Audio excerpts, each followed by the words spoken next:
पृथ्वी को सृष्टि करने पर परमात्मा मनुष्य को सृष्टि कले। मनुष्य सहित तांकर प्रथम शर्त कौन था जानिछंती? मु तते पृथ्वी पृष्ठ को छाड़ुची, तोर एकमात्र लक्ष्य तू ये पृथ्वी को छाड़िबा पूर्व पृथ्वी को आहुरी श्रेष्ठ और सुंदर करिबी, पवन रे मधु भरिबी, सत्य धर्म और न्यायर स्थापना करिबी, समाज को शुद्ध और संस्कृति संपन्न करिबी, तेबे जाई तो मानव जन्म सार्थक हो। किंतु पृथ्वी को तोर संपत्ति बोली भाबिबुनु, कारण तू आसीबा पूर्व ए पृथ्वी थिला, तू आसीबा परे मध्य रहिबो। किंतु मनुष्य ए पृथ्वी को निजर स्थायी स्थान बोली भाबिदेला, परमात्मा को भूली धन जन संपत्ति संपर्क भितर बांधी गला। ताहा ही हेला मनुष्य पतनर कारण। ए पृथ्वी आपणकर भड़ा घर, निश्वास रूपी मालिक जो दिन आपण को बाहर जीवा को कहिबो, आपण को बाहर जीवा को पड़िबो। अतः पृथ्वी रूपी भड़ा घर को छाड़िबा पूर्व भड़ा घर को आहुरी सुंदर करबो। यह ही हब परमात्मा प्रति आपणकर श्रद्धा।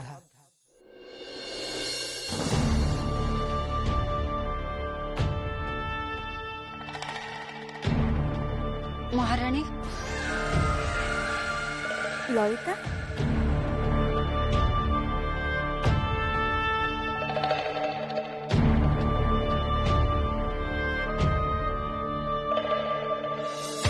कौन है ललिता? महारानी मोर आपन को किछि कहिबार अछि। मु तुमको अनेक बार कहिछि और आज भी कहिछि, एठी महारानी केवल अग्रजा द्रौपदी, मु केवल रानी। आपण कहा पाई रानी हेई पारंती, किंतु मो पाई को महारानी ठु भी कम नहंती। आपण कौन कहबो कहबो को सुनिली आपण दासी महल त्याग करी पुणी राजमहल को फेरी जिबे।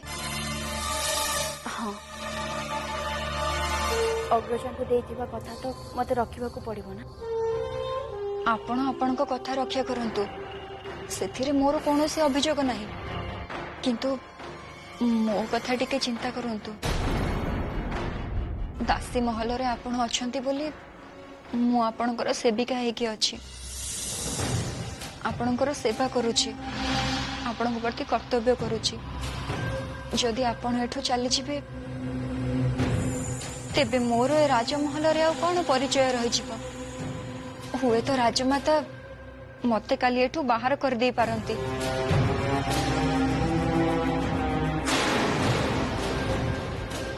ललिता, सेमिति किछि भी हबो। आपण जणे रानी, राजमहलर नीति परंपरा विषय रे आपण जानती, किंतु गोटे दासी को जे केमिति जीवन अतिबाहित करबा को पड़े संभवतः आपण ताहा जानि नहंती। काली सकाळे राजमाता मते एठू बाहर करिदेले, हुए तो मु राज रास्ता को ओल्लै पड़िबी। मुठाई अन्न जोगाड़ न करि पारे बार द्वार भिक्षा मागिबी। मोर आ मो परिवार कौन हम आपण थोड़े चिंता करंतु महारानी।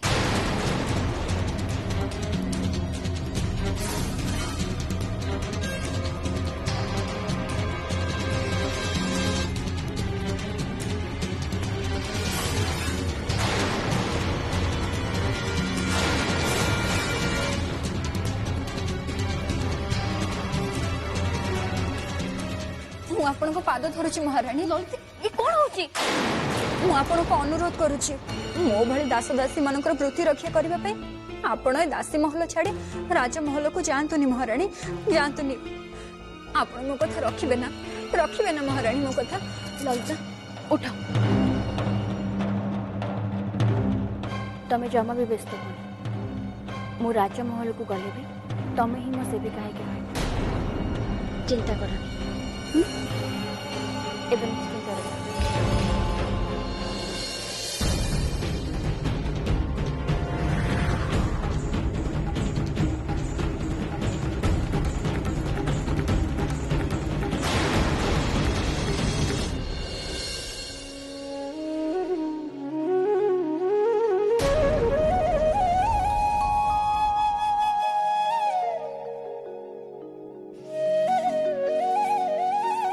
काना कौन है तो एमती स्वतस्मित हास्य दे हसुचे जे भ्राता ए पत्र ही स्मितहास्यर कारण। पत्र काना ये पत्र किए प्रेरण करछि सुने इंद्रप्रस्थर राजन धर्मराज युधिष्ठिर मते इंद्रप्रस्थ यात्रा पई निमंत्रण करचंती। इंद्रप्रस्थ यात्रा में तेबे काना तू कौन इंद्रप्रस्थ यात्रा करछु? हाँ भ्राता विवाह परे भद्रा को इंद्रप्रस्थ रे छाड़िबा दिन ठू मु भद्रा को देखिनी ता छड़ा मन भी प्रिय सखा अर्जुन को देखिया पई व्याकुल होउची। आउ तोर प्रिय सखी द्रौपदी हाँ भ्राता सभी देखा बेसी अतएव मते इंद्रप्रस्थ यात्रा करबा जा काना आ विलंब न करी शीघ्र प्रस्थान कर। जीवित निश्चय भद्रा और कृष्ण का संपर्क रे एक परिवर्तन आनिबाकू ईर्षा को प्रेम रे बदलैबाकू।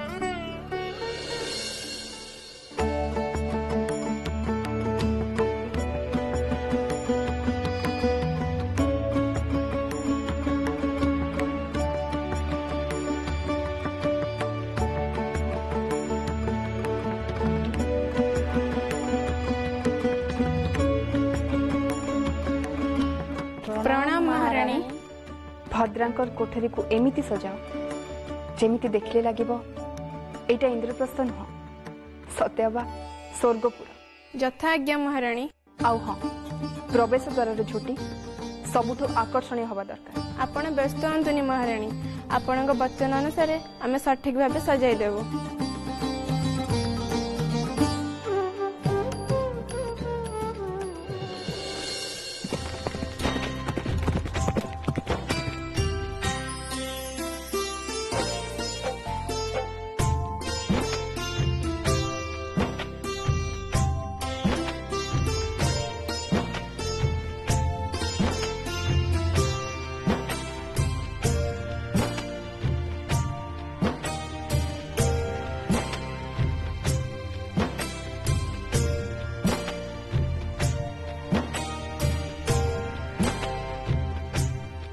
आसंतु सर आसंतु।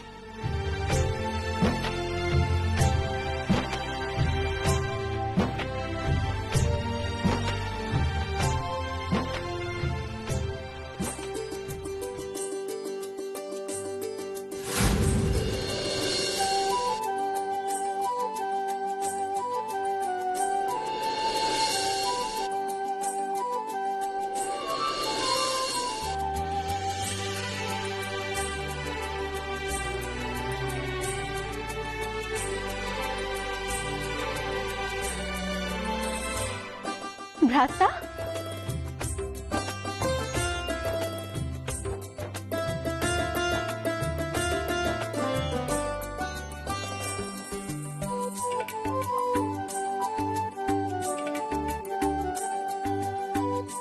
सखा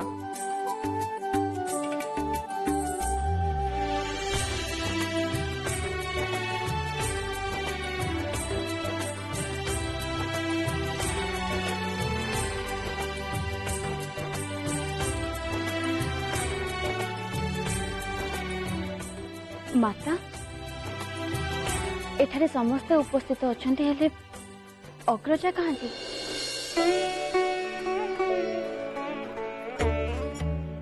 तम अग्रजा द्रौपदी तमर स्वतंत्र स्वागत पे आयोजन व्यस्त।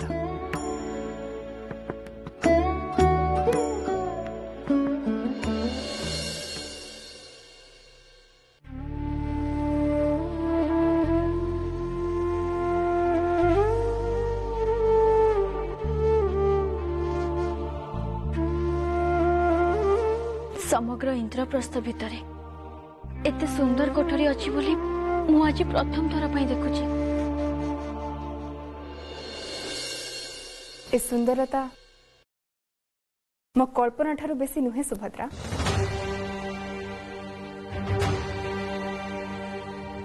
मोर इच्छा मो कनिष्ठ भगिनी वैकुंठ सम कोठरी रे बास करंतु।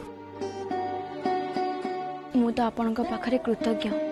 आपण के स्नेह श्रद्धा ए भल पाइबार ऋण मु जीवन में केबे भी सुझी पारिबिनी। आज जे तमे मोर प्राण रक्षा करछ तार ऋण तो मु 7 जन्म रे भी सुझी पारिबिनी सुभद्रा। नाय अग्रजा एमिति कही मते लज्जित करंतुनी। मु तो केवल मो कर्तव्य करिछि। तुम्हारे सुवर्ण सम रूप को स्वर्ण अलंकार ही शोभा पाए सुभद्रा। मु तुम पाई किछि स्वर्ण अलंकार नहीं आसी।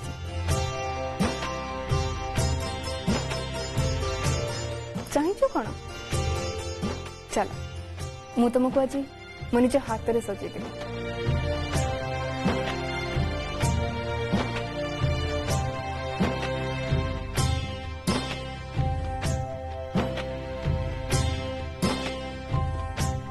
बल्लरी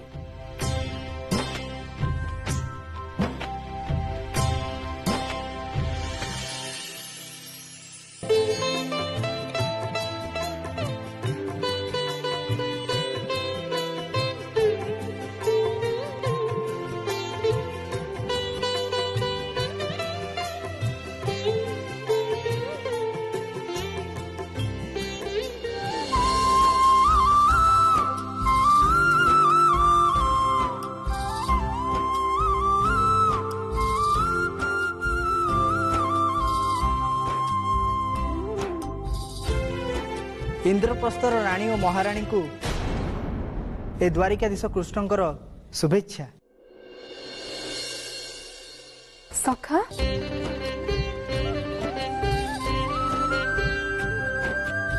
प्रणाम सखा। प्रणाम।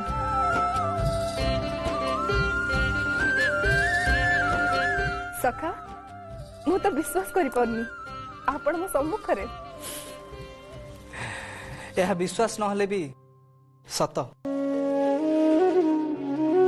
तुम दुही को आकर्षण ही मते पुणी थरे इंद्रप्रस्थ आसवाक बाध्य करिछि। आम दुही को आकर्षण प्रेम लोभ भल पाइबा क्रोध ए सबु मनीष भितर थिबा स्वाभाविक प्रकृति जहा दिने तुम पाखे थिला सखी। तुम्हें दुहे अर्जुन का पत्नी से दृष्टि परस्पर प्रति असूया भाव रहिबो, क्रोध रहिबो, ईर्षा रहिबो, सबु परे भी स्नेह आ अनुराग रहिबो।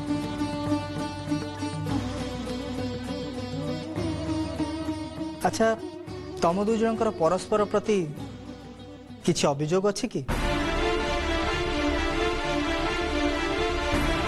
कौन चिंता करछो? मानव मात्रे ही ईर्षा रहिबा स्वाभाविक। तेबे तमे दु जण मुक्त कंठरे मो पाखरे अभियोग करि पारो। कुह सखी तम भितरे किछि अभियोग नहीं? अंतर्जामी को अंतरर कथा मुह खोली कहबा को पड़िबो। आपण को पुणी को कथा अछपा अछि सखा। तथापि प्रथमे मु तम मुखरु सुनिया चाहे सखी। तेरे सुनंतु सखा यहा को किंतु अभियोग बोली भाबिबे बरं स्वीकारोक्ति बोली भाबिबे। कुह सखी। यज्ञ अनलर संहिता यज्ञ सेनी दिने निजको पृथ्वीर सबुठु भाग्यवती बोली माने करते। पिता ध्रुपदंकर स्नेह प्रेम आवेग को पुंजी करी मु मो तारुण्य बिते अन्य कन्या मानक परी मोर भी किसी आशा थिला अभिलाषा थिला किसी स्वप्न थिला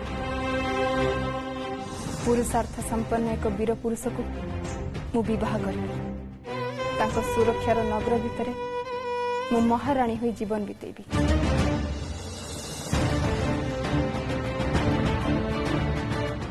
तुमर से लक्ष्य पूरण होइछि सखी। अर्जुन भली पुरुषार्थ संपन्न स्वामीटी तुमको मिली। आपण ठीक कहछन सखा। तृतीय पांडव पुरुषार्थ संपन्न वीर पुरुष स्वयंवर रे तांको वरण कला परे मु जेतेबेले पतियालय को लौटिली सेतेबेले मो सह चाहा हैला एहा पूर्वरु पृथ्वीर कौनसी नारी सह यह घटिनी।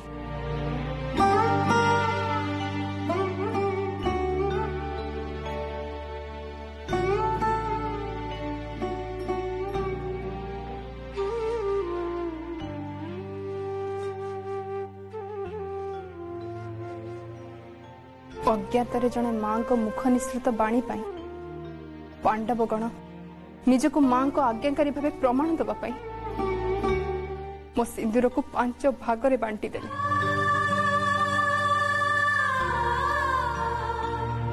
मो प्रेम अर्जुन थिले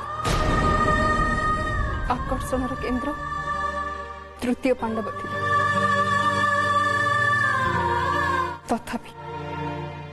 तथापि पांडव और माता कुंती कथा को सम्मान देवाक चाहिए निजको 5 भाई भितर बांटी देली। एबे आपण कहतु सखा एथिरे मोर कोन दोष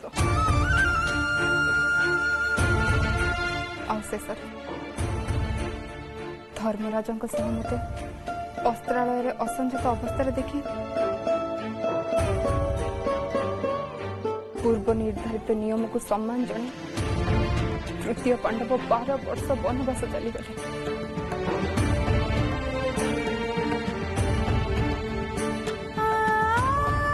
छाती को पत्थर करी से दुख सही सखा। जाने जाने सखी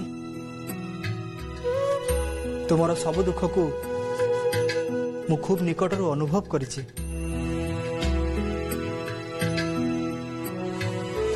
से दुख को केवल गोटे नारी ही अनुभव करि पारे सखा। मु अपेक्षा करिथा भोजपत्र गारी टाणी दिन पर दिन गणुଥାଏ केबे से आसीबे केबे तांकर आसीबार संवाद मो पाखरे पहुंचबो। तांको आसीबा संवाद तो आसीला परम ए संवाद आसीला नागराज्यर कन्या चित्रांगता को से परण करचंती। मेघराज कन्या उलुपी को विवाह करचंती।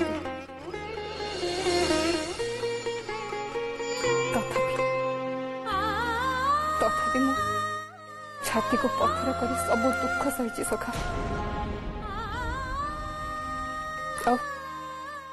अपेक्षा करिछि मु मन रे भाबिछि से जहा को भी उपपत्नी भावे ग्रहण करंतु ना कहीं किंतु ये इंद्रप्रस्थ को से कहा को भी आनिबेनी।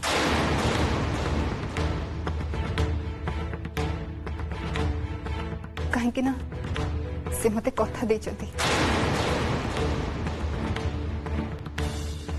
अवसर से दिन आसला जेबे तृतीय पांडव 12 वर्षर वनवास सारी इंद्रप्रस्थ को लेउटिले।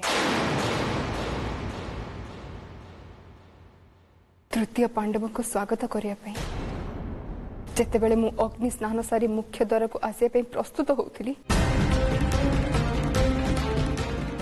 संवाद आसिला। मु सुनिली तृतीय पांडव एका नुहे तांको संगरे मो प्रिय सखांक भगिनी सुभद्रा आसिचंती।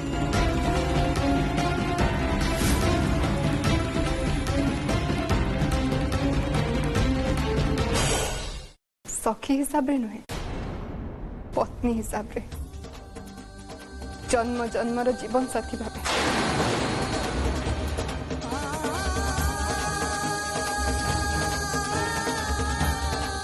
कहतु सखा दुनियार कौन भी नारी कौन एक सही पारे